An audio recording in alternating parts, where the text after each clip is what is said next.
Et coucou tout le monde, comment allez-vous aujourd'hui? Ça me fait super plaisir de vous retrouver. Alors, c'est le moment que vous attendiez tous, bien sûr. À savoir mon classement, même si c'est pas vraiment un classement, le grand récap des palettes 2021. Quand j'ai pensé à cette vidéo, il est évident qu'en fin d'année, on retrouve tous les récaps, les round-up, les classements, les décluteurs. C'est le moment de faire le bilan, en gros, de la fin de l'année. Et je me suis demandé comment j'allais l'organiser. Il y avait plusieurs options possibles. Je vous montre absolument tout. Et on est là pendant 2h30. Ou je fais un classement. Et là, il me faut 2 semaines et demie pour réussir à mettre mon cerveau autour d'un classement. Et encore une fois, c'est une vidéo qui allait faire 2h30 parce qu'il y a eu énormément de palettes en 2021. Il y a énormément de palettes tous les ans, hein. Clairement, on a le droit à des sorties. Pour début d'année, pour la Saint-Valentin, pour le printemps, pour l'été, pour les éditions limitées, pour Halloween, pour la rentrée. Vous voyez, il y a toujours une bonne raison de sortir une nouvelle palette. Et les marques n'ont pas dérogé à cette règle. Ils ont très bien compris que c'est ce qu'on kiffait, hein, clairement. Donc quand j'ai réfléchi pour cette vidéo, quand j'ai voulu me la mettre en fait en forme, j'ai hésité. J'ai hésité, notamment à faire un classement, mais déjà, il y avait beaucoup trop. Encore une fois, pour mon cerveau, c'était pas terrible. Et puis, je pense que toutes les palettes qui allaient se retrouver un petit peu au milieu, j'allais les classer un petit peu au petit bonheur la chance. Ça aurait pas été très précis de super adéquat en fait. J'ai voulu faire ça différemment. Donc du coup, ce que j'ai fait, c'est que j'ai créé 4 catégories. Et je n'ai pas mis toutes les palettes, j'ai mis des échantillons des palettes dans les catégories, y compris la catégorie numéro 1, à savoir le top du top du top du top. J'ai vraiment fait une sélection du top dans le top. J'aurais pu mettre plus de palettes, hein, vous vous doutez bien. Donc de temps à autre, je vous ferai des petites mentions avec des alternatives dans certaines catégories, genre j'ai choisi cette palette mais j'aurais pu en mettre une autre. Voilà, ne soyez pas surpris si vous ne voyez pas toutes les palettes dont j'ai pu parler ou que j'ai déjà pu vous présenter. Je vous ai mis des échantillons, on va dire représentatifs dans chaque catégorie. J'espère que ça ira quand même.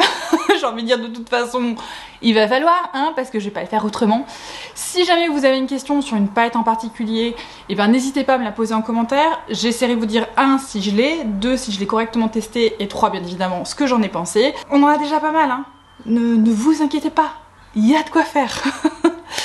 Donc c'est ce qu'on fait aujourd'hui, c'est l'heure du grand récap palette. C'est parti.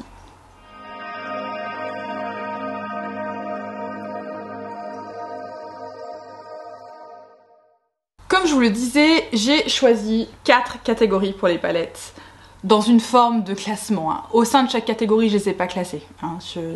Encore une fois, les palettes au top, ça aurait été un déchirement vraiment profond de mon âme que de les classer. Vous savez qu'on aime être dramatique ici. Mais voilà, il y a 4 catégories. Et la catégorie la plus basse, j'ai beaucoup hésité sur le nom. J'ai beaucoup hésité sur le nom parce que je voulais pas être non plus trop rude. Genre j'ai failli mettre exécrable ou minable, mais ça aurait été trop dur. Donc j'ai choisi quelque chose d'un petit peu plus politiquement correct. On va parler maintenant des palettes oubliables. Alors je sais, c'est pas un mot français très joli, hein, s'il vous plaît. Les grands littéraires, ne vous offusquez pas. Mais c'est vraiment ces palettes qui sont sorties, qui ont existé cette année et dont on n'entend absolument plus parler. On sait même plus en fait qu'elles sont sorties cette année. Genre, ah bon, c'était en 2021, vous voyez ces palettes là? Ou qui ont été tellement décevantes que ben, autant passer à autre chose. Et il y en a eu. Il y en a eu et c'est très triste. Je sais pas vous, mais moi quand il y a des sorties, j'ai toujours une forme d'attente quand même. Et des fois cette attente est brisée en 1000 morceaux parce que clairement la palette n'est pas au niveau. La première va apparaître comme une évidence. J'ai fait une revue dessus. Ça a été une grande déception. J'avais beaucoup d'attentes pour cette palette. Je me suis dit ça y est, c'est bon. Cette marque va enfin nous faire quelque chose d'unique, enfin d'unique, de différent, qui va être génial, qui va changer de ce qu'ils nous ont fait des 10 dernières années. Et c'est Urban Decay. Urban Decay, je suis désolée, j'ai longtemps adoré cette marque. Je trouve que cette marque a su travailler un concept, le concept Naked a vraiment su être travaillé, il y a eu un vrai marketing dessus, mais c'est un petit peu en perdition. Et la Naked Cyber, on peut passer à autre chose je pense. Pour rappel, la voici, c'était une palette qui se voulait être avec des multichromes, des duochromes, des phares, qui allaient être révolutionnaires, c'était le truc de l'espace, et c'était pas ça. C'est très sec. Alors, pour les gens qui sont appelés par les multichromes ou par les duochromes ou par ces fards spéciaux-là, forcément, quelque chose comme ça, c'est décevant. Hein, comment dire? Qu'est-ce que c'est ça?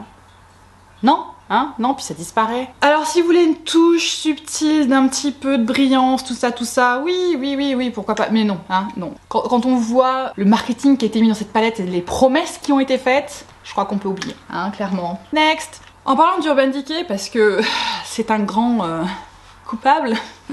Non, j'exagère. Je pense que c'est aussi une histoire de préférence. Par exemple, sur la Naked Cyber, peut-être que vous voulez juste un petit brin de duochrome et vous voulez pas avoir des paupières stratosphériques. Donc à ce moment-là, je comprends. Mais voilà, prenez bien toujours en compte que c'est très subjectif et c'est que mon avis et mes préférences personnelles par rapport aux palettes. Mais là, clairement, celle-là, c'est... En parlant d'Urban Decay, est-ce qu'on peut se souvenir que cette année, ils ont fait une collection avec Prince? Donc voici les palettes.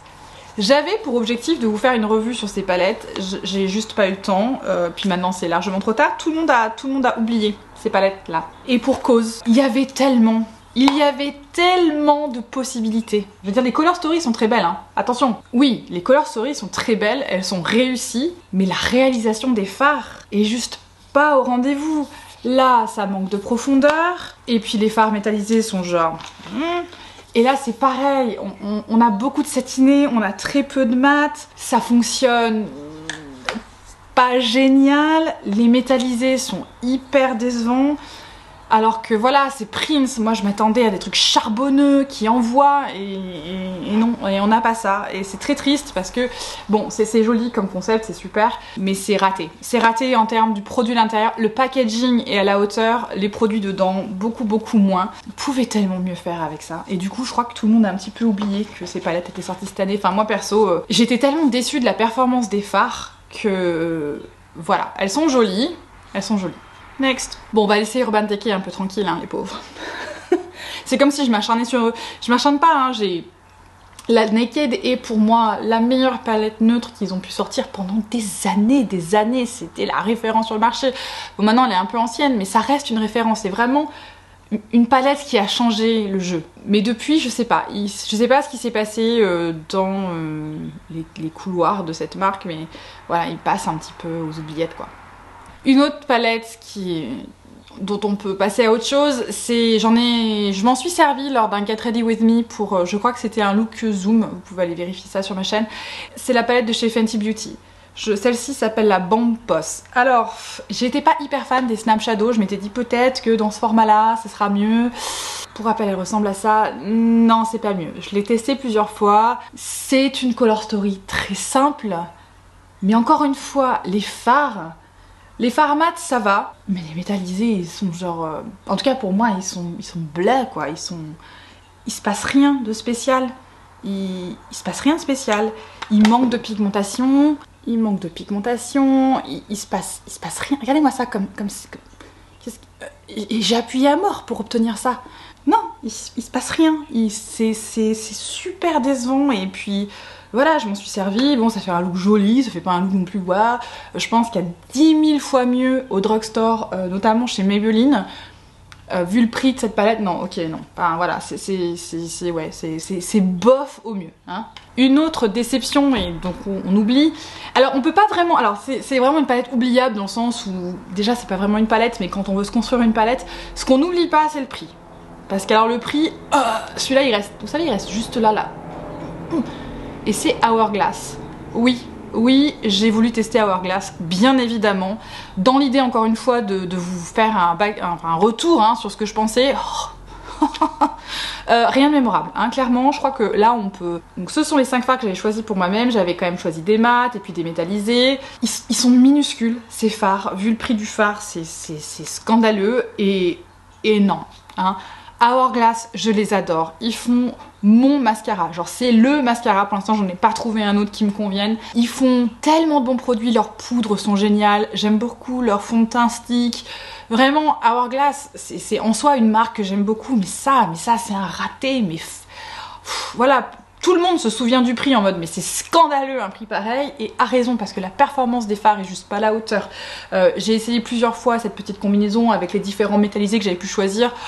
Non, hein, je vous le dis tout de suite, ne gaspillez pas votre argent là-dessus, même en promo ça ne vaut pas le coup. Voilà, bon moi je l'ai, je m'en servirai, c'est toujours pareil, je vous le dis, hein, c'est une fois que je fais rentrer les trucs dans ma maison, il faut beaucoup pour que je les expulse. Il en faut, hein. Mais ça, clairement, à chaque fois que je le regarde, je me dis oh là là, mais quel gaspillage d'argent. Ah. Donc je m'en sers, hein, pour pas complètement gaspiller, mais voilà, on peut oublier. On va maintenant aussi parler de Dior. Alors Dior, ils font principalement des quints. Depuis quelques années, on va trouver que des quints, donc des palettes à 5 fards, et ils en ont des superbes, notamment dans leur gamme classique, on va dire maintenant permanente, avec Denim, avec Black Bow. Et dans ce format-là, ils sortent des éditions limitées. Toutes les éditions limitées ne se valent pas. Et en l'occurrence, celle-là, c'est clairement, elle est passée à la trappe, mais comme jamais. Ils ont sorti une édition limitée cet été qui s'appelait Summer Dunes. Et moi, j'avais pris le quad Mirage, qui est celui-ci. Alors, les photos promo montraient beaucoup plus de profondeur que ce qu'il y a réellement dans ce quint. Et c'est pas leur formulation, leur quint classique que moi j'adore. J'ai beaucoup de quint de chez Dior, c'est pour ça que j'ai franchi pas. Je me suis dit ah ça allait être sympa pour l'été et tout. Non, il se passe rien dans ce quint. C'est des espèces de satin. Ça, je veux dire, il se passe rien. Regardez, il se passe pas grand chose. Et une fois qu'on a voulu travailler les fards ensemble, il se passe plus rien. Il se mélangent, ça fait une seule et même couleur, un peu étrange, un peu bronzy. Alors voilà, je suis là clairement, c'est dommage parce que il y avait des promesses, mais non, c'est clairement pas un quint à garder, hein. On peut l'oublier aussi. Et enfin, dans ces palettes qu'on peut laisser au fond d'un tiroir et éventuellement donner à des gens qu'on apprécie ou utiliser quand vraiment on se dit il faut que j'utilise parce que sinon c'est de l'argent gaspillé, vraiment, hein, c'est ça ces palettes là, c'est-à-dire que je vais m'en servir ou je vais trouver quelqu'un qui les donner, mais c'est pas des trucs qui dans ce que moi j'ai à disposition sort du lot, donc clairement voilà. Et la dernière palette dans cette catégorie là, c'est une palette Viseart. Je sais ce que vous allez penser ou ce que je vous attends en commentaire. Oui, j'adore Viseart. Viseart, je pense, fait une des formulations de fard à paupières que je préfère, j'en parle très souvent. Mais, parce qu'il y a un mais, tout n'est pas bon à prendre. La majorité, la très grande majorité est excellent. Mais ça leur arrive, des fois ils font des trucs, c'est pas génial. Et cette palette là en l'occurrence, j'avais vraiment beaucoup d'espoir. Enfin en tout cas je l'ai achetée, hein, donc elle me faisait envie, mais alors j'ai été déçue par la performance des métallisés. C'est une de leurs formats de 12 fards et c'est la Paris Love Letter. Alors je veux dire, le packaging est sublime, hein, ça Viseart sait faire. Et c'est cette Color Story ici. Je sais pas si vous voyez le vert, donc bien évidemment, hein, moi ce qui m'a attiré, c'était ce vert, ici. Est-ce que vous voyez qu'il s'est solidifié en fait. Il faut faire tellement d'efforts pour prélever ce vert, alors que Viseart a des formulations de métallisés qui sont absolument sublimes. Je l'adore. Ce que j'ai dans ma Grande Pro 2 est absolument magnifique. Ils ont sorti récemment des quads superbes. C'est pas le problème. Mais dans celui-ci en particulier, je sais pas ce qui s'est passé. Bon, les mats, pas de soucis, hein. Mais ce sont des mats neutres. Je veux dire, ça, ces mats-là, je les ai 18 fois chez Viseart. J'ai pas besoin de cette palette-là pour avoir des mats neutres chez eux. Moi, ce qui m'a attiré, c'était les métallisés. Et puis cette combinaison avec le vert, je trouvais ça intéressant. C'est un vert très intéressant, un peu, vous savez, vert pomme, que j'avais pas dans la formulation. Mais je vais vous le swatcher, vous allez comprendre. Vous allez comprendre. Là, je suis en train de triturer le fard pour essayer de prélever. Vraiment, j'appuie à fond. Regardez comme c'est difficile à prélever. Et il se passe rien. Il est complètement éteint. On n'a pas du tout le fard. On a une version très légère de ce qu'on voit dans la palette. Et c'est tellement dommage. Et j'ai le même problème avec les fards du bas. J'ai le même problème. Je crois que le seul qui performe à peu près bien, je dirais que c'est celui-ci, cette espèce de corail. Mais il y a un truc dans cette palette. Alors peut-être que c'est ma palette, c'est ce que je me suis dit, parce que j'ai jamais eu ce souci là avec des palettes de chez Viseart, mais il me semble que j'ai cru entendre que quand même celle-ci, les fards métallisés avaient été peut-être d'une formulation différente. J'allais dire moins bien réalisée, mais je n'ose pas. Mais quand même, je pense qu'il s'est passé quelque chose dans la formulation des métallisés de cette palette-ci, en tout cas de la mienne, parce que ça performe pas comme d'habitude, et du coup voilà, c'est sans les métallisés. Cette palette, enfin, c'est des neutres quoi, enfin, il n'y a rien d'unique, il n'y a rien de spécial, il n'y a rien qui fait que je vais la préférer à d'autres palettes dans ma collection parce que ça, ces teintes-là neutres, je les ai partout. C'est un peu la base de plein de looks, donc j'ai pas besoin de celle-ci. Moi, ce qui m'intéressait, c'était ce vert. Je suis tellement triste, du coup, voilà, celle-ci, je pense que c'est quand même un flop. Hein. Ouais. Désolée Viseart, je vous adore, hein, mais ça, c'est pas génial. Non, vraiment, c'était pas génial. On passe maintenant à la catégorie suivante, et ce sont les palettes passables. Ça peut paraître un peu rude comme nom passable, mais c'est ces palettes qui, genre ça va, peut clairement mieux faire, mais ça va. Et là c'est un échantillon, parce que dans la catégorie passable, j'aurais pu en mettre énormément. Des palettes où ça va, c'est pas non plus genre waouh, génial, c'est voilà, ça va, c'est pas voilà, passable, c'est peut clairement mieux faire, et on va retrouver dans cette catégorie des marques qui clairement peuvent vraiment mieux faire, mais là sur ces palettes là, bleh, hein. On va tout de suite enlever une épine du pied. Il va y avoir des palettes de mes grandes copines. Je veux aussi vous donner un aperçu de ce que moi je pense être des réussites ou pas, et c'est pas parce qu'on adore une marque qu'on est obligé de tout aimer de cette marque. Je veux dire, voilà quoi, il y a forcément des choses qui nous plaisent plus ou moins. Je ne déroge absolument pas à cette règle-là.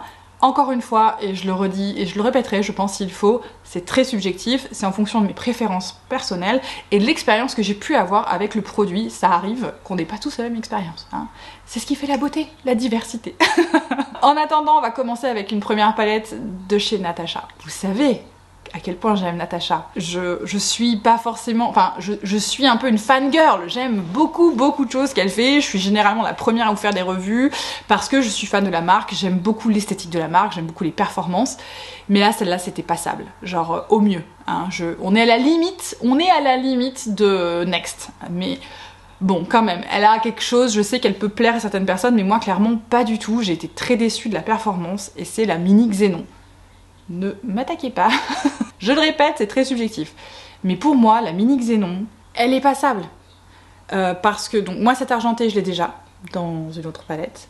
Les mat gris ici, ça va, mais le noir là, il a pas l'intensité que j'attendais d'un noir. J'ai des noirs qui fonctionnent beaucoup mieux que ça. J'ai pas trouvé en fait, je l'ai retesté, hein, j'essaie de l'utiliser en combinaison avec d'autres palettes de chez Natasha pour essayer de les gris, de jouer avec les gris et tout ça. Non, j'ai été déçue de la Mini Xénon, j'avais tellement d'attentes. Alors bien évidemment, si elle nous sort une midi Xénon, je pense que je serai la première à sauter dessus. Parce que ça a une promesse, ce concept-là, mais la réalisation de cette mini pour moi est pas au rendez-vous. J'ai trouvé les mats particulièrement difficiles à travailler alors que normalement c'est son point fort. Et c'est pour ça que je la mets dans les passables, c'est que je ne trouve pas que les mats de cette mini-là soient à la hauteur des autres mini que je peux avoir. C'est trop difficile à travailler ça pour moi. Je sais que Natasha peut être difficile à travailler, hein. Attention, je sais, mais par rapport à l'expérience que j'ai avec ces autres mini, avec ce que je suis capable de faire avec les autres produits de sa gamme palette, ça c'est pas au rendez-vous. Désolée Natacha. On va un petit peu quitter le luxe et les marques haut de gamme et on va aller dans Colourpop. Alors Colourpop, j'en parle de temps à autre sur ma chaîne. J'aime beaucoup leur concept. En fait, ils font plein de collabs et tout ça, donc forcément Colourpop, ils sont forts pour ça. Ils sont forts pour le packaging, ils sont forts pour la collaboration, ils savent très bien faire. Et cette collaboration-là ne déroge pas à la règle et c'est la Hocus Pocus volume 2 de cette année, donc qui s'appelle The Witching Hour. Autant la première... La qualité de la première, je trouve, était vraiment au rendez-vous. Autant celle-ci, ça fait partie de ces collabs où c'est moins bon. C'est moins bon, ça arrive chez Colourpop bien évidemment, c'est pas cher hein, comme marque. Le packaging 10 sur 10, c'est pas le souci. Mais en fait, les métallisés ne performent pas très bien dans cette palette et j'ai eu un peu du mal avec ces mats qui sont foncés. Donc je le sais, Colourpop ça arrive. Il y a des collabs qui sont magnifiques, la qualité elle est hallucinamment bonne. Et il y a des collabs où c'est juste moyen. Quand on a d'autres, encore une fois, quand on fait l'expérience d'autres fards qui ont une qualité supérieure, quand on tombe sur des palettes comme ça où la qualité est juste moyenne, ouais, elle est juste moyenne quoi. C'est dommage. J'aimais beaucoup celle de l'année dernière, je préfère la qualité de celle de l'année dernière, mais je préférais la Color Story de celle-ci, mais voilà, la qualité est passable. Une autre palette un petit peu milieu de gamme, et je vous en ai parlé aussi, c'est la palette en collaboration avec Samantha March, Life's a Draft et Ofra. Cette Color Story, pour rappel, bien évidemment, c'est des violets. Bien sûr, c'est une Color Story qui m'a attirée. En plus, Samantha March, elle a les yeux verts comme moi. J'avais vu des looks qu'elle avait fait avec, je m'étais dit, waouh, ça va être trop beau et tout. C'est pas mon jam. Je crois que là, c'est plus une histoire de préférence personnelle. Moi, j'aime bien les fards qui envoient, j'aime bien les fards qui en jettent, j'aime bien les métallisés mouillés, j'aime bien... Voilà, j'aime bien. Je pense, vu le look que je porte aujourd'hui, ça paraît évident. Ça c'est un peu trop subtil pour moi. J'ai pas trouvé les métallisés très faciles en fait, même à prélever. Vraiment, il faut y aller, et ça j'aime pas trop. Les mats ça allait, c'est des mats assez satinés, et puis au niveau des mats ça manque un petit peu de profondeur. Les produits teints dans les palettes, je vais pas sortir cette palette là pour les produits teints à disposition parce que et le blush et le bronzer sont hyper irisés, donc je vais pas forcément y aller pour ça, puis j'y pense pas. Donc voilà, je la mets là. Je suis très contente pour elle qu'elle ait fait cette collab, hein. Encore une fois, ce n'est pas la personne, c'est le produit. C'est marrant qu'il faille le dire, mais voilà, là c'est un jugement sur le produit, hein. Ce n'est pas un jugement sur la personne. Jamais je ne me permettrai. Mais voilà, clairement ça c'est pour moi c'est genre... J'avais beaucoup d'espoir, hein. J'avais jamais testé Ofra, j'en avais entendu plutôt du bien jusqu'alors. Alors peut-être qu'encore une fois c'est ma palette, mais ouais, moi ça c'est... bof. On va maintenant parler aussi d'une marque que j'aime beaucoup, dont je parle pas très souvent, mais sachez que j'ai quand même pas mal de produits de sa gamme, et c'est Wayne Goss. Wayne Goss c'est un make-up artiste britannique, si je dis pas de bêtises, qui est très talentueux. Vraiment, et puis on sent que c'est quelqu'un de très bon. Enfin, c'est l'image qui laisse transparaître, donc moi je suis assez fan de Wayne Goss. Jusqu'alors, j'étais très fan de ses produits, j'ai une palette, j'avais des produits blush, des produits bronzer, j'avais des rouges à lèvres, j'avais des crayons. Vraiment, j'adhère beaucoup à la gamme qu'il propose, aux produits qu'il propose, à l'esthétique générale qu'il propose. Et donc quand il a sorti sa toute dernière palette qui s'appelle Tourmaline, c'était la Color Story. Donc moi j'ai la première, donc Imperial Topaz. Les deux suivantes, j'ai un peu moins accroché, et Tourmaline, clairement, c'était celle qui me faisait vraiment envie. Et c'est celle-ci, je vais vous la montrer pour que vous compreniez, c'est des teintes bourgogne, un peu rouge, clairement, ça j'aime beaucoup.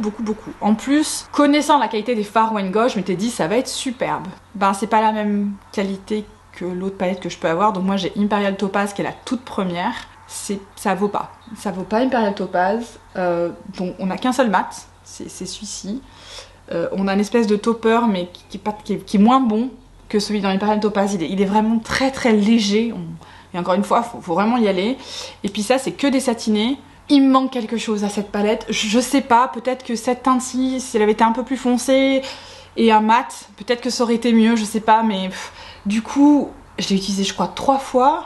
Enfin, la même semaine en fait. J'ai essayé de faire plusieurs looks en me disant, bon, je me fie jamais à ma première impression. Parce qu'une première impression, ce n'est qu'une première impression. Donc j'ai quand même pas mal essayé. Mais alors, non, je me suis retrouvée avec des looks comme ça, quoi. Genre, oui, bon, c'est joli. Pas mémorable. Et vu le prix des palettes de Wayne Goss et mon attente aussi par rapport à ça, ben déçue parce que j'adore Wayne Goss, et ça clairement pour moi c'est pas à la hauteur de sa marque. Donc si vous étiez intéressé, je vous conseille Imperial Topaz. Si vous n'avez pas compris, mais je vous conseille pas Tourmaline. Tourmaline elle est vraiment moins bonne à mon avis. Et enfin pour finir avec ce qui fâche, parce que je sens qu'il y a des gens qui vont être fâchés par ce que je dis, Pat a fait beaucoup de choses cette année. Elle a fait de très bonnes choses. Et elle a fait des choses discutables. Encore une fois, vous savez, peut-être que vous ne le savez pas, mais je vous le dis, j'adore Pat McGrath. Je suis une très grande fan de la marque. J'ai énormément de palettes de chez Pat, je les ai quasiment toutes. Je les ai pas toutes, j'ai dit quasiment. Mais je veux dire, je suis très familière de ce que peut faire Pat McGrath depuis de très nombreuses années. Et je suis assez familière de ses formulations, de ce qu'elle peut proposer et tout ça. Donc quand elle a sorti de nouveaux quads pour sa collection des fêtes, hein, si je dis pas de bêtises, des fêtes de fin d'année 2021, bien sûr, il fallait que je les essaye. Même si, au niveau des Color Story, je savais que ça ferait un peu doublon avec ce que j'avais déjà. Alors là, quand on parle de passable, on parle de passable. Donc pour rappel, je vais vous parler de Deep Space Divinity, qui est celui-ci qui ressemble énormément à Interstellar Icon, mais en moins bien. Et Bronze Borealis, qui est celui-ci, pour rappel, qui est pareil, très proche un petit peu de ce que pouvait faire avec soit Eternal Eden ou Realistic Rose, mais encore une fois, en moins bien. Le problème de ces quads, alors déjà il y a eu un petit couac, hein, les fards sont plus petits, c'était pas bien donné sur le site, alors ils étaient un peu moins chers, hein, mais bon, voilà quoi, moi j'aurais préféré qu'elle garde le même format, j'ai pas bien compris pourquoi on se retrouve avec des fards plus petits, et ça c'est pas la qualité Pat. Ça ressemble à ce que peut faire Charlotte Tilbury par exemple. On est très proche d'un quad de chez Charlotte Tilbury, mais c'est pas Charlotte, c'est Pat. Et quand on veut faire l'expérience de Pat McGrath, et quand on entend tout le hype qu'il y a derrière Pat McGrath, et ben on entend en fait ce qu'il y a derrière ses fards spéciaux. Et là-dedans, il n'y a pas de fards spéciaux. En fait, il y a des métallisés, qui sont même pas ses meilleurs métallisés. Alors les mats sont très bons, attention, je ne dis pas que la qualité est exécrable, c'est pas le problème. Du tout, la qualité est bonne, mais elle est pas à la hauteur de la marque, je suis désolée. Ces deux quads là, on a quelque chose qui est vraiment en dessous de ce que Pat est capable de faire. Je veux dire, ce quad-ci l'année dernière qui s'appelle Interstellar Icon, qui a vraiment une color story très similaire, il est largement meilleur que celui-ci. Et en plus, ça ressemble à un repeat quoi, genre elle nous a fait une color story quasi identique. Alors que d'habitude, elle est hyper forte pour sortir avec des color stories assez uniques, enfin qui changent un peu. Là, elle nous a fait une répétition d'elle-même, ce qui est quand même un petit peu dommage. Et puis voilà, là clairement pour moi, ça c'était des quads qui étaient passables parce que vu le prix, vu l'attente et vu, on va dire l'historique qualitatif de la marque, et ben ces quads-là, ils sont passables. On va maintenant passer à la catégorie des palettes fiables. Ça, c'est des palettes, c'est des valeurs sûres, elles sont pas exceptionnelles, mais elles font le job. Elles font le job pour leur color story, elles font leur job au niveau des fards, elles font simplement leur job. Et là, il y a de quoi parler. Encore une fois, je le répète, je n'ai pas mis toutes les palettes dans toutes les catégories. On serait là pendant des heures, hein. Même si en vrai ça me ferait plaisir, mais quand même. Donc dans les palettes fiables, j'ai condensé un petit peu ce que j'ai testé cette année et j'ai choisi la fiabilité du fiable. Les sûrs de sûrs de sûrs. Et on va commencer avec une palette dont je vous ai pas parlé sur ma chaîne mais que j'ai et que je considère être une palette vraiment fiable si vous voulez un look un peu bronzy, mais pas trop, mais avec un petit truc, et si vous aimez les fards crème et les fards poudre, et c'est la palette de chez Patricia, la Major Dimensions. J'ai mis du temps à mettre mes mains sur cette palette, c'est pour ça que j'en ai pas vraiment parlé, parce que à partir du moment où j'ai mis mes mains dessus, c'était très tard. Donc là on a deux fards crème, vous voyez, qui est protégé par un petit clapet, et on a vraiment une palette très, de sens monochromatique, mais avec un superbe gradient.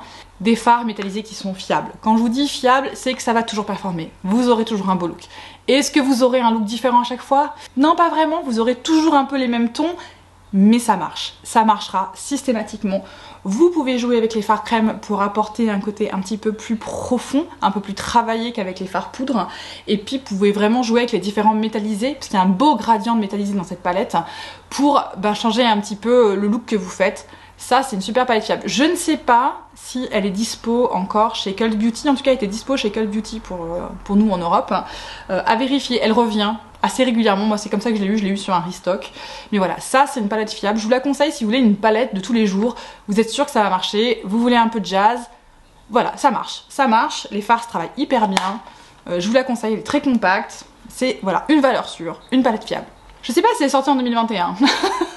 Mais je crois que oui. J'ai envie de dire, je crois que la majorité des palettes, je me suis quand même débrouillée pour choisir des palettes qui étaient sorties en 2021. Parce que moi j'ai testé des palettes cette année qui existaient depuis plus longtemps que ça. Je crois que j'ai quand même essayé de garder des palettes qui étaient sorties en 2021. Corrigez-moi, si je me trompe, n'hésitez pas. Alors comme j'ai été un peu dure avec Natasha Denona, je suis obligée de me rattraper. Parce que Natasha fait quand même globalement des palettes super fiables. On peut compter sur elle pour avoir des bonnes color stories qui fonctionnent, avec des fards qui performent. Généralement, elle fournit ça à chaque fois. Il n'y a pas de surprise normalement. Normalement, avec Natasha. Mis à part la mini Xénon. Mais bref, une des valeurs sûres de cette année, vraiment une palette très fiable, c'est la Natasha Denona Rétro. Dans ma revue, j'avais dit, et je me répète, hein, c'est encore du rose.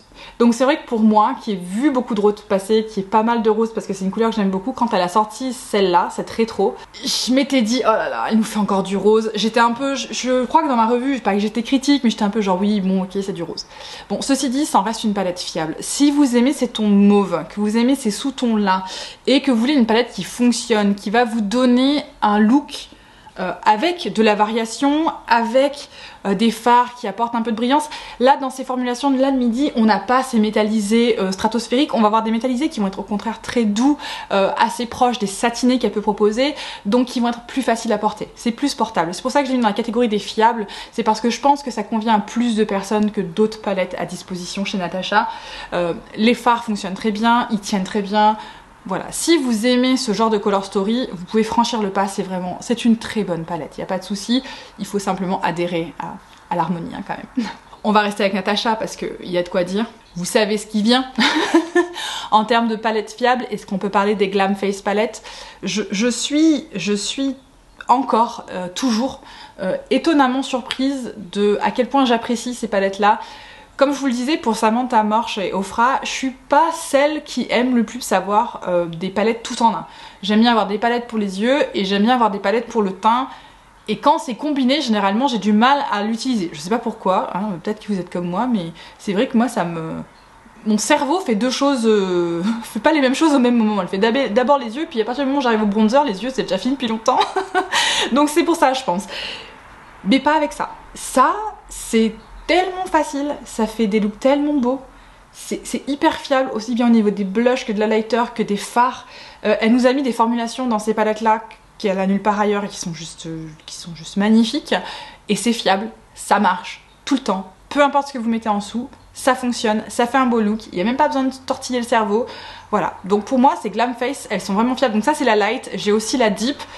Choisissez en fonction de votre préférence. Si vous préférez plutôt une petite touche ci et là, et que vous êtes mon teint de peau, hein, bien sûr, je vous conseille plutôt la light. Si vous aimez les trucs un peu plus smokés, un peu plus foncés, je vous conseille la dark. Mais ouais, ça c'est très fiable. C'est très fiable, ça marche très bien. On va maintenant parler d'une autre marque dont je vous ai souvent parlé cette année. Et pour moi, c'est une marque qui est très fiable aussi, dans le sens où, pour l'instant, il n'y a pas une seule sortie que j'ai testée de leur part dans cette gamme-là qui m'a déçue. Et c'est Nabla et leur palette Cutie, qui sont leurs petits formats si fards. Ça, pour moi, c'est des palettes fiables. Donc, je vous en montre deux, c'est celles qui sont sorties cette année. Donc ça, c'est la Midnight. Oh, ce fard-là, tellement beau. Donc la Midnight, si vous êtes fan de bleu et que vous n'avez pas peur. Et la Analog, si vous êtes un peu plus timoré, on va dire, et que vous préférez les tons chauds, un petit peu, voilà, brun et tout ça. Celle-ci est très belle et les métallisés sont superbes. Toutes les cuties que j'ai, je n'ai pas toutes les cuties, hein, mais toutes les cuties ont toujours fonctionné. J'ai jamais eu un seul problème avec les cutie palettes. Les color stories sont toujours très jolies, très bien faites. Vous savez que j'adore la platinum dans cette collection. Elle a peut-être mon argenté préféré. J'avais comparé tous les argentés quand j'avais testé la mini Xénon, si vous voulez aller voir cette vidéo. Mais l'argent dans Platinum est peut-être un des meilleurs argents que j'ai, et c'est Nabla. Nabla a vraiment une superbe qualité, notamment dans ce format-là. Ça, c'est fiable. Ça, c'est... Si jamais vous vous posez la question, généralement, les cuties, c'est une valeur sûre. On va bien évidemment parler d'une autre marque, plutôt drugstore, pas trop chère et qui pour moi est super fiable, c'est BH Cosmétiques. Alors, apprendre avec un mais. Parce que BH, jusqu'à il y a peut-être la mi-année, très fiable. Depuis l'année dernière, ils avaient été super fiables sur la sortie, ils ont fait des sorties magnifiques, rien à dire. Puis ils ont eu un petit effet color pop. Ils ont voulu faire sortie sur sortie sur sortie. Et à un moment donné, c'était quand même moins bien, hein. La qualité n'a pas été hyper présente dans tout ce qu'ils ont fait. Par contre, leur série Voyage, Travel, elle est fiable. Je veux dire, là-dessus, il n'y a pas de souci. Et celle-ci ne déroge pas, c'est Passion in Paris. Vous voulez une palette bleu-violette avec des teints grungy, avec des métallisés qui envoient, qui fonctionnent bien, ça marche. Ça marchera, il n'y a pas de souci. Toutes les palettes qui sont dans cette collection-là, dans leur color story propre, fonctionnent. Si je dis pas de bêtises, ils en ont même reformulé quelques-unes, mais enfin, moi j'ai jamais eu de problème avec toutes les travel séries que j'ai, je dois en avoir au moins 5 ou 6 dans cette collection-là. Celle-ci ne déroge pas à la règle. Malgré les teintes très foncées, très dark, on a un vert bleu foncé, on a un bleu, on va avoir quelque chose qui est entre le vert et le noir. Tout marche, il n'y a pas de souci. J'ai eu aucun problème, vraiment. C'est une palette très fiable en termes de couleurs. Donc si vous intéresse, en plus c'est pas très cher, c'est souvent en promo. La fiabilité incarnée, c'est ces petits formats là. Maintenant, je vais vous parler d'une marque et je vais vous présenter deux palettes de cette marque parce que c'est les deux que j'ai testées, j'en ai 3 au total, mais c'est les deux qui sont sortis cette année et les deux performent extrêmement bien, fonctionnent très bien. Le seul truc, c'est qu'elles ne voyagent pas bien. Donc il y en a une des deux, je vous expliquerai quand on la montre, et c'est Be Perfect. Be Perfect, la seule que j'avais jusqu'alors, c'était la Tahiti numéro 3, donc celle, vous savez, l'arc-en-ciel. Bien sûr, j'ai une palette arc-en-ciel de chez Be Perfect. Mais c'est vrai que celles que j'ai testées cette année ne m'ont pas déçue. Alors, je ne sais pas si ça vaut pour toutes les palettes que Be Perfect fait, parce que je ne les sais pas toutes. Donc, je ne parle pas pour l'ensemble de leur gamme. Mais en tout cas, ces deux palettes-là, ce sont des palettes fiables. Elles marchent, elles envoient du lourd, elles font leur taf. La première, c'est la Dream Big Manifest. Alors, c'est pas des petites palettes, hein, Be Perfect. Attention, accrochez-vous bien, c'est généralement des palettes qui sont énormes. Et c'est celle-ci. Elle est multicolore, ça part dans tous les sens. On a des métallisés, on a des marbrés, tout marche. Je n'ai eu aucun problème avec les fards que j'ai pu tester. Je n'ai pas testé tous les fards de cette palette, attention. Mais en tout cas, pour moi, c'est fiable. Je sais que si je la sors et que je fais un look coloré, j'aurai pas de problème. J'en ai pas eu, je m'en suis servi de nombreuses fois. À chaque fois, j'ai eu un look super beau. Et puis, c'est pas très cher, c'est souvent en promo. Franchement, je vous conseille. La Tahiti, je l'adore. Celle-ci ne déroge pas, j'aime beaucoup les métallisés de celle-ci, beaucoup plus que dans la Tahiti. Dans la Tahiti, je l'ai trouvé un peu sec. Là, clairement, ils sont super émoluments, ils sont très beaux. Donc si jamais vous étiez intéressé, voilà, sachez que c'est une palette fiable pour moi. Et l'autre, elle est énorme. Elle est énorme et en fait, elle voyage pas bien. Je l'ai commandée une première fois, elle est arrivée explosée. J'ai au moins 8 fards, il y a beaucoup de fards, mais j'en ai 8 et les foncés, les métallisés, donc ils étaient éparpillés de partout, c'était une catastrophe. Donc la marque a été très gentille, m'en a renvoyé une qui est arrivée cassée. J'ai pas osé leur dire que en fait je l'avais encore eu cassée parce que déjà qu'ils m'en ont renvoyé une et vous allez voir la taille de la palette, c'est déjà assez de gaspillage comme ça. Donc la mienne a une sale tête, mais c'est parce que j'ai fait de mon mieux pour represser les fards. Je vais essayer de pas les faire tomber et c'est la Carnival Antidote. Je vais rester un peu loin, je vais rester penchée. Je sais pas si vous voyez par ici, c'est un peu la cata. C'était tous les fards les plus beaux en fait qui n'ont pas supporté le voyage. Ils sont très émollients donc ils se sont un petit peu désagrégés et c'était pas hyper bien emballé, hein. Soyons, je vous le dis, enfin je les ai commandés en direct sur le site de Be Perfect. Je vous déconseille, passez par Beauty Bay, si vous pouvez attendre, passez par Beauty Bay parce que c'est mieux emballé par Beauty Bay. Par Be Perfect c'est pas super, mais ça c'est une palette hyper fiable pour tout ce qui va être look, automno.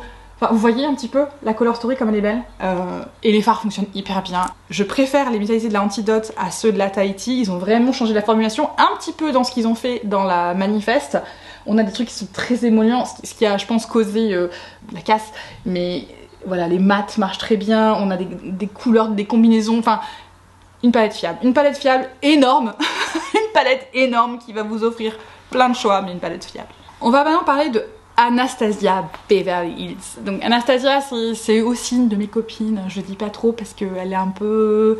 On n'entend plus trop parler d'Anastasia, mais cette année elle a fait une belle sortie je trouve. Et je trouve qu'elle nous a fait une palette fiable et c'est la Primrose. Rien d'unique, rien d'exceptionnel, mais ça marche. Les fards performent hyper bien. Les métallisés qui sont ici sont superbes. Bon, le fait qu'il y ait des blushs dedans, bon... Vous voyez, je vais pas la sortir pour les blushs, hein, donc moi je vais la sortir pour faire un look pour les yeux, puis après je vais la ranger, puis je vais passer un autre blush. Mais voilà, c'est une palette fiable, les fards fonctionnent très bien. Je trouve qu'elle nous a ressorti une palette à la hauteur de sa marque. Après un petit peu la débâcle qui a pu arriver chez Anastasia, moi je suis un petit peu réconciliée, je trouve que c'est une belle version remasterisée un petit peu de la moderne renaissance. C'est ça en fait, c'est pas unique, mais c'est une palette fiable, elle fait le job. On a toujours des looks très beaux, ça marche très bien. Moi j'aime beaucoup la formulation de Anastasia Beverly Hills. Cette palette là ne déroge pas à la règle et du coup j'en fais une palette fiable de 2021. Et pour finir dans cette catégorie, on va bien sûr parler de Pat. Parce que globalement ce que fait Pat, normalement c'est au moins fiable. C'est au moins fiable. Bon, mis à part leur petit quad de je sais pas où. Mais voilà. Et cette année ne déroge pas aux autres années. Elle nous a sorti une Mothership, ce qui nous fait toujours plaisir. Et cette Mothership là, autant certaines de ces Mothership, je les mets dans le top du top du top. Celles-ci, je vais les mettre dans les palettes fiables. Vous aurez un beau look avec ce petit truc en plus qui fait Pat, mais pas le truc en plus qui fait Pat. Et c'est la Mothership numéro 9. Alors j'en ai parlé dans ma revue, parce que bien évidemment j'ai fait une revue dessus. Moi, un packaging comme ça, enfin moi je ne rêvais que d'une chose. Quand elle a commencé à faire le teasing du packaging et tout, je me suis dit yes, Pat McGrath va nous faire un arc-en-ciel. Oui, je suis prête, du rose, du violet, du vas-y, envoie tout ce que t'as. Ça a été beaucoup plus classique. Alors, c'est une très belle color story. Évidemment, ne vous y trompez pas, on a la qualité de chez Pat McGrath, on a des mats qui fonctionnent très bien, en plus on a des mats qui sont... On a là une harmonie fiable, et c'est pour ça que je mets cette palette là dans cette catégorie là, parce que c'est une harmonie que beaucoup de personnes vont pouvoir utiliser. Certaines de ces Mothership, donc ce format-ci qui est son format le plus cher en fait, ont des color story très spécifiques. Et pas tout, ce n'est pas ouvert à tout le monde parce que ben vous comme moi, on a tous commencé quelque part et quand on est plutôt débutant, ben on sait associer les couleurs qui se ressemblent et pas trop les couleurs qui sont sur la roue des couleurs et tout ça, on sait pas trop faire en fait au début. Donc celle-ci je pense est ouverte à un plus grand public. On n'a pas besoin de savoir la théorie des couleurs pour utiliser cette palette, on n'a pas forcément besoin de savoir comment mélanger les fards parce qu'en fait ils se mélangent tout seuls, hein, c'est sa qualité à Pat. Cette palette fonctionne très bien, elle est fiable. Est-ce qu'elle est exceptionnelle? Non. Parce que, et pourquoi vous allez me dire, je suis un peu sévère j'ai l'impression, en fait, si vous êtes quelqu'un comme moi et que vous avez beaucoup de palettes de chez Pat McGrath, eh bien vous avez au moins une des deux Divine Rose, une des Mothership qui la précède, et si vous avez une des deux, eh bien vous avez quelque chose qui lui ressemble. Elle nous a fait beaucoup de roses cette année. C'est tout, ça c'est très subjectif. C'est pour ça que je la mets là, je peux pas la mettre dans mon top du top, parce que j'ai des choses qui lui ressemblent tellement que je pourrais m'en passer, éventuellement ce fard-ci et peut-être le fard qui vaut le détour. Et encore c'est un astral, donc il faut savoir s'en servir. il est fiable, il a un beau résultat. Est-ce que c'est le plus beau fard astral qui nous ait jamais fait? Non. Je vais être honnête, hein, c'est pas le plus beau Astros. Il est très beau, hein, c'est un duo chrome, vous voyez. Celui-ci, malheureusement, on a la même chose dans Divine Rose 2, ou quelque chose de très similaire. Donc c'est ce que je vous dis. Mais c'est une palette fiable. Ne prenez pas le message... C'est simplement que moi, Pat, j'aimerais le mettre dans l'exceptionnel systématiquement. Et surtout pour ces Mothership. Normalement, ces Mothership se classifient dans les exceptionnels. Celle-ci, elle est fiable. Elle est juste, pour moi, pas exceptionnelle. On passe maintenant à la crème de la crème. Les palettes exceptionnelles. Les palettes mémorables. Les incroyables. Les incroyables de 2021. Parce qu'il y en a eu. Et pas qu'une. Vous imaginez bien que dans cette catégorie, je vais pas vous en présenter 5, hein, parce qu'il y en a eu beaucoup plus que ça. Encore une fois, je vous présente un condensé. Dans les palettes fiables, je vous ai par exemple mis la Natasha Denona Retro, j'aurais pu mettre la Zendo. Je trouve que la Zendo est une fiable aussi. Ce n'est pas parce que je ne parle pas d'une palette que, en fait, elle n'existe pas, hein. Ne vous y prenez pas, mais il a fallu condenser. Et donc dans les palettes incroyables, il a fallu condenser aussi, mais j'ai quand même essayé de mettre mes préférés des palettes incroyables. Vous avez ma crème de la crème, en quelque sorte. Et là, il y a vraiment de tout. Il y a de tout. Il n'y a pas que des palettes, parce que j'ai un petit peu triché, bien sûr, mais parce qu'il fallait que j'en parle. Mais voilà, il y a vraiment ces trucs ces palettes qui ont eu un truc en plus. Soit en termes d'harmonie, soit en termes de texture, soit en termes de finition, soit le tout, hein, la somme de tout ça. Mais vraiment, c'est ces palettes qui apportent quelque chose sur le marché des palettes. Et c'est dire, parce qu'il y a de quoi faire quand même. Et encore une fois, à mon humble avis, on va commencer avec une marque drugstore qui a complètement explosé cette année, et pour cause, parce qu'ils ont fait des sorties non seulement très belles, mais en plus d'une superbe qualité. C'est bien sûr Beauty Bay. Beauty Bay, moi jusqu'alors, les palettes Beauty Bay, elles étaient pas sur mon radar. Pas du tout. Pas du tout du tout. Vous savez, leurs grandes 42 fards et tout, non, ça m'attirait pas trop. Ça me faisait beaucoup penser à Morphe. Et du coup, je me suis dit, ouais, bon, ok, j'avais pas testé, ça m'intéressait pas. Et l'année dernière, ils ont sorti The Book of Magic, que je n'ai pas. Je suis passée à côté de cette palette, j'aurais peut-être pas dû, mais ce n'est pas grave. Et celle-là, par contre, je l'ai vue, mais j'ai pas franchi le pas parce que j'avais encore cette espèce de frein en me disant, oui, bon, après, c'est peut-être un peu comme Morphe. J'avais peur d'être déçue, en fait, surtout sur les métallisés. Et puis, une fois que c'était trop tard qu'elle avait disparu, j'ai commencé à regarder des revues et, oh, bon, j'ai eu un gros FOMO, vous savez, le fear of missing out, genre oh là là, qu'est-ce que j'ai raté quoi. Quand ils ont ressorti d'autres palettes de ce format-là, vous pouvez être sûr que j'allais être la première. Et vraiment, sans regret, ce sont des palettes qui sont non seulement pas chères, mais vraiment d'une incroyable qualité. Donc je vais vous parler bien évidemment de The Age of Opulence. Alors je vais essayer d'être vigilante avec la mienne, parce que comme vous le savez, un fard foncé s'est cassé, donc il est là le fard cassé. Magnifique, superbe, les métallisés... hallucinant. Et bien sûr Wilderness, qui est, pour tous ceux qui ont raté la Muerte de chez Mel Cosmetics, je pense qu'on se rapproche de la Color Story. Après la qualité je sais pas, mais la Color Story, ça c'est sûr. Pareil, superbe. La seule chose avec les fards Beauty Bay, c'est qu'il ne faut pas être un faible de cœur. C'est très pigmenté. C'est pas les fards les plus faciles à travailler, mais alors ils envoient. Ils performent très bien. Enfin moi j'ai eu zéro problème.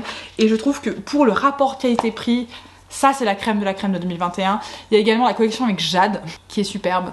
Donc là je viens juste de la voir, donc je vous la mets pas ici parce que j'ai pas le recul nécessaire pour vous dire si c'est à la hauteur, mais ça a l'air d'être carrément à la hauteur. Mais ces deux là c'est clairement des réussites. J'espère que Beauty Bay gardera et ce format et cette formulation, parce que vraiment chapeau, c'est superbe, ça vaut d'être dans la crème de la crème de 2021. Dans les superbes sorties de 2021, et là je vais essayer d'aller un petit peu plus vite parce qu'elles ne sont plus dispo. Donc je m'excuse si je vous parle de palettes qui sont pas disponibles. J'essaye de pas faire ça parce que je vais vous dire ouais elles sont géniales, mais vous pouvez pas les avoir, c'est pas sympa. Mais si jamais vous les avez, vous savez, c'est les palettes d'Odenzai. Il fallait que je vous en parle parce que je vous parle souvent d'Odenzai. Je veux pas non plus passer à côté comme si elle n'avait pas existé. Donc moi j'en ai que 2 sur les 3, il y en a une avec Judy que j'ai pas. Donc moi j'ai celle avec Annette et celle avec Annette et celle avec The Fancy Face. Elles sont superbes. Elles sont superbes. Les Color Story sont juste...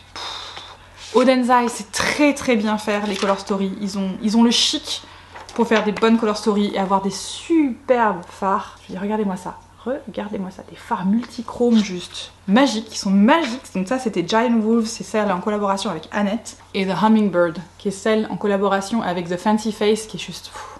Voilà, un rêve tropical, arc-en-ciel magnifique, avec pareil des duochromes démétallisés. Enfin, la qualité est juste superbe. C'est très dommage que ça ait été en édition limitée comme ça, mais sachez que Odensai a vraiment une superbe qualité pour pas cher. Franchement, et puis voilà, c'est la crème de 2021, avec de très bonnes color story, un super prix pour le coup. Et puis voilà, félicitations à celles qui ont collaboré, très très beaux résultats. Bravo, elles sont vraiment très belles. En parlant de palette qui n'est pas facile d'avoir, mais oh mon dieu, quelle sortie. Ça faisait longtemps, et elle mérite sa place dans la crème de la crème, et c'est la NARS Climax. Je m'en suis servie au jour de l'an cette année, donc si jamais vous regardez mon Instagram, c'est le look que je porte au nouvel an, c'est celle-ci. Elle est juste... Elle est superbe. Et les fards surtout, en fait, plus que l'harmonie, les fards performent mais tellement bien, ils sont crémeux, ils sont émollients, même les fards foncés. Enfin, c'est des espèces de... Regardez-moi ça. Oh là là, ça marche excellemment bien. Ça faisait longtemps que NARS avait un petit peu disparu de mon radar et ils reviennent en force avec celle-ci. J'espère, le problème c'est qu'ils sont très irréguliers, hein, NARS. C'est pas toujours comme ça. S'ils pouvaient nous faire plus de choses comme ça, dans ce format-là, 9 fards, et avec cette qualité-là, mais je pense qu'ils reviendraient sur le devant du marché sans aucun problème. Ça les a un petit peu remis sur le radar de tout le monde, parce qu'il faut dire un truc, la color story est quand même particulièrement magnifique, et la réalisation est superbe. On leur souhaite de continuer comme ça, parce que vraiment celle-ci, elle est vraiment très très très belle. C'est la crème de la crème de 2021. En parlant de petits formats, vous savez celle qui vient. Si vous me suivez, ne serait-ce qu'un tout petit peu, essayez de mettre pause et de deviner en commentaire ces palettes qui vont être dans la crème de la crème pour moi. Dans ce même format 9 fards, et une, alors peut-être pas la plus grande surprise, mais une des plus grandes surprises de 2021, Huda Beauty bien sûr. Et vous savez laquelle je préfère dans les formats 9 fards. C'est la Wild Obsession Jaguar, bien sûr. Bien sûr. Je veux dire, celle-ci, à chaque fois que j'ai dû sortir de mon domicile pour aller quelque part et y rester, j'ai pris cette palette avec moi. Je l'ai pris avec moi quand je suis partie aux États-Unis, je l'ai pris avec moi quand je suis partie en vacances de ski, je l'ai pris avec moi partout. Déjà parce qu'elle voyage vraiment très bien et parce qu'on peut faire tellement de choses avec quelque chose comme ça et que cette color story est vraiment différente de ce qu'a pu faire Huda Beauty et de ce qu'on peut trouver et qu'on a un beau mélange et que les fards sont beaux et que ça marche bien. Vraiment, si vous hésitez encore, pourquoi? Vraiment, la Jaguar, elle est superbe. Pour rester chez Huda Beauty, bon, bien évidemment, encore une fois, hein, vous savez, je vais mettre la Rose Quartz. Je pense qu'on peut mettre la Rose Quartz dans une des excellentes sorties de 2021. Moi qui, encore une fois, n'avais plus trop Huda Beauty dans mon radar parce que je trouvais qu'elle faisait toujours la même chose. La qualité sur ces 9 fards était moindre. Les Wild Obsession, donc la Jaguar, la Python, ça m'a un petit peu réconcilié avec elle et donc ça m'a fait franchir le pas pour la Rose Quartz. Je ne regrette rien. Vraiment, je ne regrette rien. Cette palette est superbe. Elle permet de faire... En fait, les marbrés à disposition permettent de faire assez de looks différents. Ça marche très bien. Bon, moi, le seul phare, hein, c'est ce phare bizarroïde au milieu. Celui-là, je ne m'en sers pas. Parce que je comprends pas comment servir. J'ai essayé de le mettre par-dessus. Ça fait bouger ce que j'ai en dessous. Donc, bon, c'est pas grave, hein, c'est pas très grave. Mais voilà, les phares sont vraiment très beaux. Ça fait des très beaux résultats. Et vous voyez, la Mothership numéro 9 de chez Pat McGrath, la Utopian Dream, et ben, le phare qui est ici, là, lui ressemble énormément. La conjonction de celui-ci et de celui-là, et ben, ça ressemble à ce que fait Pat en un peu mieux. Pour être honnête, je trouve que le résultat est plus beau avec cette palette-ci qu'avec la Utopian Dream. C'est une préférence personnelle, mais sachez-le, si jamais la Utopian Dream c'est ce qui vous aspirez, vous allez retrouver un fini et un coloris similaire dans la Rose Quartz à un moindre prix quand même. Hein. Donc celle-ci vraiment, elle mérite sa place dans le top du top de 2021. C'est une très très belle sortie. Une sortie qui me tient particulièrement à cœur et elle fait partie du top de 2021, mais ça c'est parce que c'est moi. Parce que vous savez, la petite fée qui vibre en moi. Et du coup, vous savez la palette que je vais mettre dans la crème de la crème. C'est Colourpop et Tinkerbell et la fée Clochette. C'est mon personnage fétiche de chez Disney. J'adore la fée Clochette. Donc si vous venez d'arriver, bonjour. Si je m'appelle Missy Ferry, c'est parce que j'adore la fée Clochette. J'aime beaucoup l'univers des fées et je trouve que la fée Clochette personnifie les fées d'une manière unique et pas revue depuis. Donc voilà, c'est si jamais. Et pour rappel, c'est cette palette-ci. Alors en plus, c'est une color story que moi j'adore. Il y a des verts, il y a des roses. Les roses sont un peu clairs, hein, en clair. Je vais vous le dire, hein, en termes de qualité de fard, c'est pas la meilleure palette de 2021. Mais la qualité des métallisés est supérieure. par rapport à ce qu'on peut trouver chez Colourpop. Les métallisés fonctionnent très bien et puis voilà, c'est la fée clochette. Donc c'est la crème de la crème. Peut-être de ma vie. Non, j'exagère, mais c'est vrai, j'aime vraiment beaucoup cette palette, je m'en sers hyper fréquemment, puis à chaque fois que je m'en sers, voilà, j'ai un petit sourire, c'est... Voilà, ça m'apporte de la joie. Et on en a besoin en ce moment, non? Hein, on en a besoin. On va maintenant repasser à mes grandes copines, et on va bien sûr parler d'Anastasia. Alors, c'est pas vraiment Anastasia, hein, c'est sa fille, hein, si je dis pas de bêtises, et c'est Norvina. Et cette année, ils ont sorti le volume qui était fait pour moi et pour beaucoup d'entre nous, je pense, qui sommes des petites fées roses et violettes, et c'est la volume 5. Oh, la quintessence des violets et des roses qu'il vous faut dans votre vie. Au niveau des mats surtout. Alors, les métallisés sont très bons, cette palette. Norvina n'a pas la meilleure formulation de métallisés qui existe. Ceci étant dit, ceux de la volume 5 sont meilleurs que ceux des autres volumes, je trouve, et fonctionnent très bien avec ce qu'on a à disposition. Moi, ça me gêne pas d'aller chercher des métallisés ou des trucs un peu spéciaux ailleurs, mais sachez que si jamais vous voulez avoir tout dans une même palette, vous l'aurez. Elle est énorme, il faut aimer le rose, il faut aimer le violet, mais si vous aimez ça, vous allez être servi. Et elle mérite sa place en top du top. Parce que franchement, c'est peut-être le meilleur volume que Norvina ait pu sortir de tous les volumes qu'ils ont fait. C'est mon préféré, bien sûr. Encore une fois, c'est une histoire d'harmonie, hein. Il faut aimer les violets et les roses, mais c'est très bien exécuté et ça fonctionne très bien. Vraiment, j'aurais aimé peut-être un format un peu plus petit, hein, mais en même temps, il y a tellement de violets que non, hein, c'est très bien comme ça. En parlant de grandes palettes et en parlant de mes copines, on va bien évidemment parler de Pat, parce que je vous l'ai dit, Pat est capable de l'excellent. Et celle-là en fait partie, et c'est bien sûr la méga Mothership Celestial Odyssey, sa sortie de cette année pour les fêtes, et elle est superbe. Cette palette est magnifique. Il y a vraiment... En plus, c'était assez différent de ce qu'elle nous a fait avec tous ces roses. Il y a quand même des roses, il y a quand même des dorés. Attention, hein, c'est Pat McGrath, vous ne vous en sortirez pas sans rose et sans doré. Mais, comment dire, elle nous a proposé du vert, elle nous a proposé des cuivres, elle nous a proposé des teintes un petit peu différentes. Il n'y a pas de fard astro dans ce format-là, il n'y a que des métallisés, mais ils sont excellents ces métallisés. La palette fonctionne très bien, on peut faire des looks vraiment variés avec cette palette-ci, c'est son plus gros point fort. Elle a un prix plus digestible que ce qu'elle peut faire habituellement, hein. Surtout je crois qu'en promo, en ce moment elle fait des promos si je dis pas de bêtises. C'est une excellente sortie de 2021, on est dans le top du top. Si vous vouliez tester Pat, mais que vous voulez pas mettre dans une Mothership et qu'en plus vous voulez avoir plein d'options dans une même palette, je vous conseille, je peux que vous la conseiller. Elle est vraiment, elle est très bonne. Et là on arrive, je les ai pas classées mais on est dans le top du top du top du top. On est tout là-haut, on est dans les palettes que mon cœur bat, que j'adore. Et c'est la palette que je porte aujourd'hui, si jamais vous posiez la question. Vous savez que c'est une palette Natasha, évidemment. Bien sûr, je suis sûre que vous aviez deviné. Vous savez qu'elle allait se retrouver là. La Circoloco, mon dieu, qu'elle est belle cette palette. Je ne m'en lasse pas. J'avais eu un peu peur, vous savez, au début, enfin pas au début, mais après l'avoir utilisée, je me suis dit, bon, est-ce que je vais pas me lasser de ces couleurs vives? Non. Non, je m'en lasse pas. J'adore cette palette, le look que j'ai réalisé aujourd'hui sans aucune difficulté. Je suis allée jouer dans les violets et dans les bleus, j'ai mis flip, j'ai fait des mélanges, ça se mélange trop bien, ça marche trop bien, c'est juste trop beau. En plus, je peux mettre ça sur mon ras cils inférieur sans que ça me fasse pleurer, donc bien évidemment c'est la cerise sur le gâteau.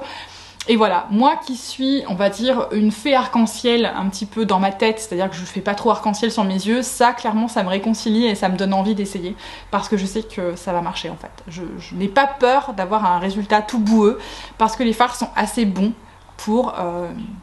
et ont été bien choisis pour se marier les uns avec les autres, donc franchement ouais, bien sûr, ça c'est un top 2021.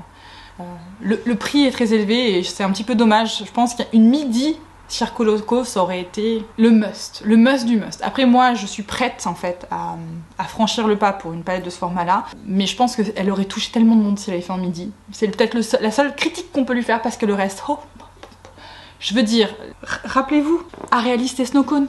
Voilà quoi, vous avez vu la lumière, la réflectivité, oh là là. Bien sûr, Snowcone c'est ce que j'ai sur mon coin inférieur et Aréaliste c'est ce que j'ai sur ma ligne inférieure. Donc voilà, autant vous dire que je me suis baignée dans ces métallisés aujourd'hui. Voilà, c'est des métallisés mouillés, ils se travaillent trop bien, que ce soit au pinceau, au doigt, vous en faites ce que vous voulez. Vraiment celle-ci, c'est une énorme réussite de chez Natasha Denona, énorme. Pat aussi. Alors il y a la Celestial Odyssey, hein, bien sûr, qui est la crème de la crème, mais au-dessus pour moi, vraiment, si elle pouvait nous mettre cette qualité de fard partout, elle serait imbattable. Et vous savez de quoi je vais parler. Aiguiller les autres, et c'est bien sûr le quad Vénus in Fleur voyeuristique Vixen. J'en parle très souvent, mais alors ce quad, c'est un quad est dans la crème de la crème, et c'est pour ce fard-ci. Est-ce que vous voyez le duochrome grâce au miroir? Et bronze, et rose, un peu champagne. Il est stratosphérique ce fard. Je n'ai pas de fard qui lui ressemble. Et pourtant j'ai beaucoup de fards spéciaux et tout. J'ai rien comme ça. Je sais pas ce qu'il y a dans cette formulation qu'il n'y a pas ailleurs. C'est entre son métallisé et son astral. C'est pas un astral pour autant. Enfin, oh mon Dieu qu'il est beau ce fard. Bien sûr je vais vous le swatcher parce qu'il le faut. Hein, donc je vais changer de main parce que comme ça, parce que j'en ai beaucoup trop sur le côté. Regardez-moi ce truc mouillé à souhait, on voit l'effet du chrome et en même temps il s'effrite pas trop. Vous savez, on n'a pas l'hécatombe de paillettes sur son visage. Voilà, je suis sans mots, c'est exactement l'effet que me fait ce quad à chaque fois que je m'en sers, à chaque fois que je fais un look avec. Vous pouvez être sûr, c'est garanti, on va me demander ce que je porte, on me dit que c'est superbe, que ça brille de mille feux. Voilà, voyeuristique Vixen, si tous ces quads pouvaient être comme ça, ce serait... Ce serait la mort de ma carte bleue. Et la haine de mon banquier, mais oh mon Dieu qu'il est beau ce quad, et il mérite largement sa place dans la crème de la crème de 2021. Et pour terminer cette crème de la crème, et là c'est pas une palette, enfin c'est pas une palette à proprement parler, c'est pour ça que je l'ai mis en dernier, mais ce sont les fards Glam Shop. Écoutez, ces fards sont vraiment... Donc moi j'en ai beaucoup, hein. J'ai toute cette collection-ci que je vous ai swatché lors d'une swatch party, si jamais je vous invite à aller voir cette vidéo. Et j'en ai bien évidemment rajouté quelques-uns que j'ai dans des palettes individuelles, j'en ai encore une dans ma salle de bain. Ces fards sont vraiment magnifiques, ils sont vraiment pas chers, je vous invite, elle fait souvent des promos sur son site, attendez une petite promo pour acheter ces fards là.